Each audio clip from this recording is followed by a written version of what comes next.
Happy Monday, everyone, and welcome to day 11 of our Business Growth Challenge. I'm happy to be here with you today, and I hope you guys had a wonderful weekend. If you're watching us live, and if you are watching the replay, I just hope you're having an amazing day. We're on to day 11, and we're going to be talking now about how it is that we set activities that are directly linked to our goals. So we're not just doing a lot of stuff, but we're doing very focused activities. So if you're joining, go ahead and let me know in the comments where you're joining from. And also, how has it been? We've gone 2 weeks. So we're on to day 11 today. How has it been for you? What feedback do you have? Have you been doing the daily homework? We've tried to make the videos short. We've tried to make the activities very focused. So as the founder and the CEO, you're able to take action. If you're new here, I'm Michelle O'Connor, business growth strategist, and I help you to create action plans for your business so you are very targeted in what you're doing, reduces overwhelm and burnout, and keep you and your team very structured and focused. If at any point in time you want to have a conversation with me, or if you have any questions, you can feel free to go ahead. Let me just drop my calendar here as usual. Go ahead and book a call, or you can send us an email. We're heading into the last week of November. Next week is December, and our aim is to help you to have your plan completed before the holidays. So we've been giving you very short activities to take on a daily basis, and in the end that will culminate into you having your plan. So let's jump into it. We are talking today about visibility and how you can set goals that are linked to decide on the activities that you're focusing on that are directly linked to the goals that you set, which we did last week. If you haven't done so, if you missed those videos, the replays are right here. You can go ahead and watch them. Now, one of the things that I encourage persons to do, and why this part of the work is so important, this is where you are now very focused. As the founder and the CEO, you are exposed to a lot of new and shiny things, as we would call them. But what tends to happen for us is when we move away from the goals that we have set, what you find is we're doing all of these activities. They are good and they are impactful. It's just that it's not tied to where you want to be. And I'll give you a very simple example. I started doing this 30-day challenge because I know that persons, you're busy. You are everything to your business. You're in charge of marketing, operations. Even if you have a team, the buck stops with you. And some CEOs may not have the time to sit and create the plans that they want in one setting, a 2-day or a 3-day retreat. As such, doing this, you are able to access this as a library of resources that you can pull on the videos and create your growth plans for 2026. I have gotten a lot of emails from SEO persons who say they're SEO specialists and what they can do for videos, etc.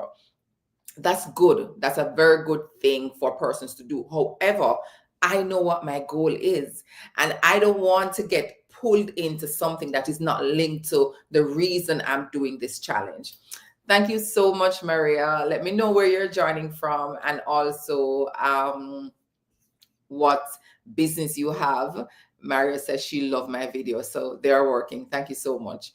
So because I know that in the back of my mind, I like these emails because, it shows that persons are being proactive. I park them and I continue doing my work. I want you to do the same thing. One of the things I did in corporate is I created this thing called parking lot. We're in our strategic planning sessions, and what may happen is you find that persons may come with good ideas. I know someone has done this. Let's do this. We're like, okay, let's take it. It's a very great idea. And we literally have an area that we call parking lot. We're putting it in the parking lot until we're able to complete reviewing the activities that are linked to our goals. And that is what you want. Based on the size of your organization or your company, you may not have a strategic planning department, because in that department, they can take the ideas, develop business cases, develop business plans, and test them while your other operations team is working on the things that are needed for today. You may not have that luxury. So I don't want you to be overwhelmed. I don't want you. Thank you so much for subscribing.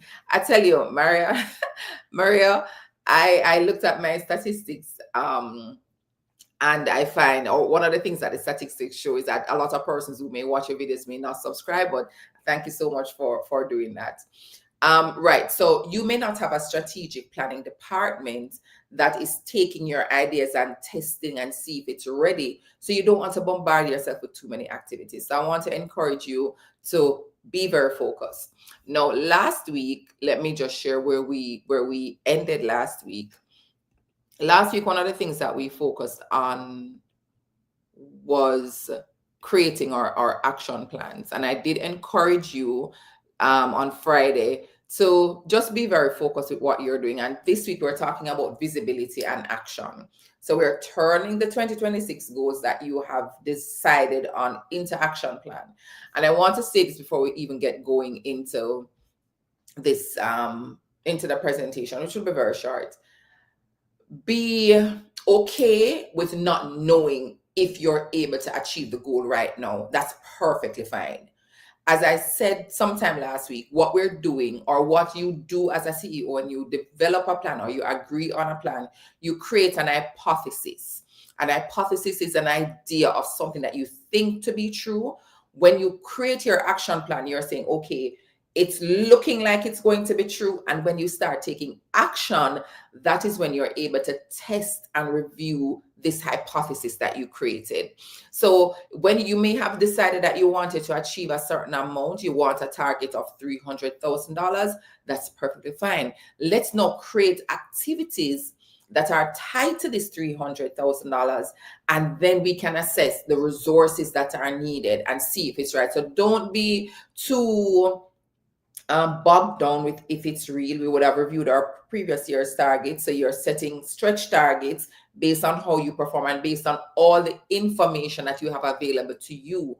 None of us know what might happen next month, next year, that could change the goals that you have set.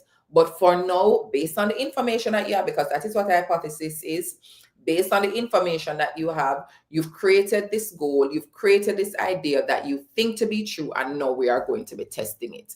Let me know in the comments if that is making sense for you.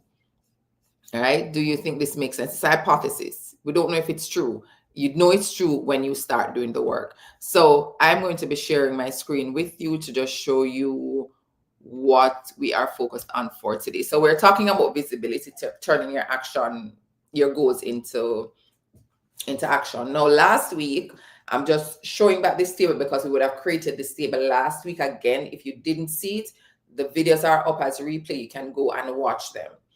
Now, this is just an idea, an example. You have 3 products and services that you offer. These are the targets, and we broke those down into quarters. That's all we are doing. And remember, these are divided equally. But in our discussion, I did explain to you that based on the type of business that you have, you would have had a better idea of the seasons of your business, meaning your high period and your low period, your peak period and your low period. If those are the terms that you use.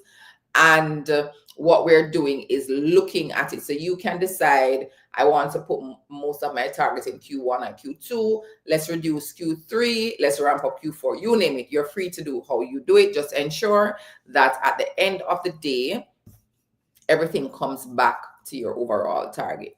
All right. Now, let's talk about how you are deciding on your goals.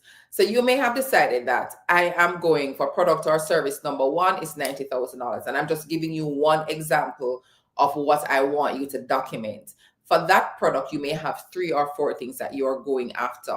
One example, I'm doing weekly educational services on LinkedIn, right? That's all you're doing today. Just document what the goal is.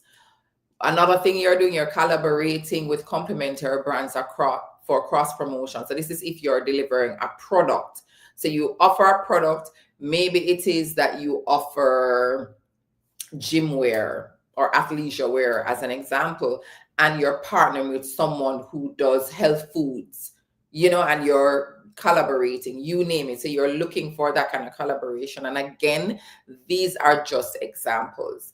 For another product, you may be launching a webinar. So I want you to just, for today, because we tend to go deeper, and I don't want you to go any further than right here. Just document the activities that you want to do for your products or your service. It may be 2, it may be 3, but don't go overboard depending on, and you want to remember the size of your business as well. So that is what I want you to do for today. Just document your goals. And one of the reasons I'm saying don't go into any more detail, what tends to happen for us is we what we do is we do this thing where we start thinking if it's possible. We don't know it's possible if it's possible as yet. Nobody knows if it's possible as yet. We want to know, just document the goals. As we go into the rest of the week, I'm going to be sharing with you, how do you know, drill down, how do you break down, how do you cascade? I'm using the terms that different persons use. How do you know, break these goals down into smaller bite pieces, bite sizes that your team can take up and know exactly what to do. So that is your challenge for today. Do you have any questions? Let me know if you have any questions about that in the comments before we wrap up. I just want you to document the goals. Get all the ideas from your head. Don't think if it's possible or not. We just want to get all the ideas out. And I'm hoping that as you're working on your plan, you're using one document. You notice how I am using the examples that we used last week, because I want to show you at the end on day 30, I'm going to be showing you how doing all of these things helps you to build that grand plan for 2023. And you go off for your Christmas holiday knowing that come come January, you know what you're focusing on. Your team also knows, and everybody's clear and on the same page. So if there are no questions, go ahead and complete your homework for today, and we will see each other tomorrow again at the same time at 10 a.m. Eastern Standard Time. Thank you so much for coming on, and have a wonderful day.